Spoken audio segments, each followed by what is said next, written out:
Before I get started with this video, just wanted to say there's going to be a lot of spoilers, so to anybody who hasn't watched the movie, you've been warned. Going into Deadpool 2, I was fine getting more of the same that Part 1 had. You know, Deadpool violence, Deadpool team-ups, Deadpool cameos, and the reason I say Deadpool team-ups and cameos is because no matter how serious the supporting cast is, Deadpool usually makes them into a joke, and kind of comicizes them, which in turn makes them more of an iconic character, in my opinion. Knowing they're a big deal, breaking them down, and then having the character prove how much of a badass they are on screen. And so I was prepared for Deadpool to just make a joke out of everything. But surprisingly, Deadpool starts off with a serious and even sad tone to it, and personally I didn't think I would like it. And when Vanessa dies, that moment alone was more hard-hitting than all of X-Men Origins. And no matter how much Deadpool joked, he always kept that emotion towards what happened in the right place, which was another thing X-Men Origins Wolverine couldn't do. In fact, most of the X-Men movies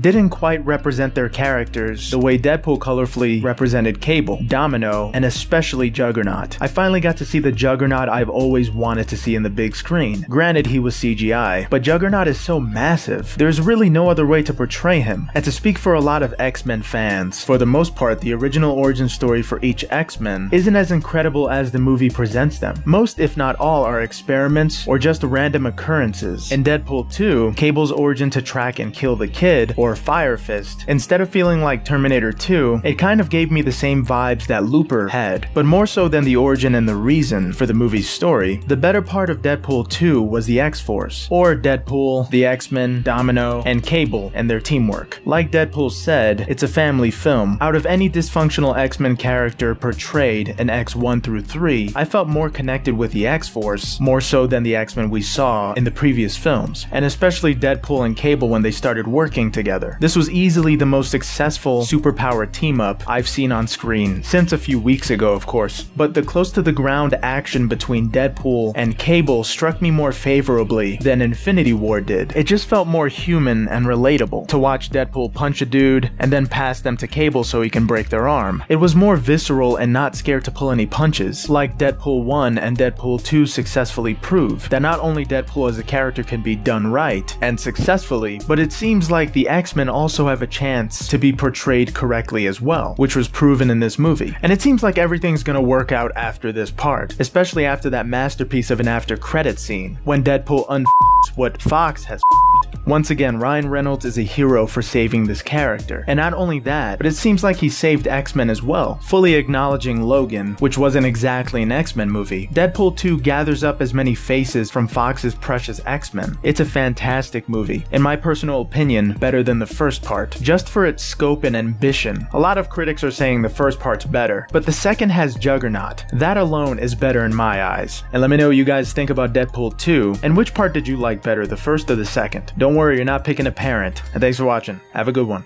Later.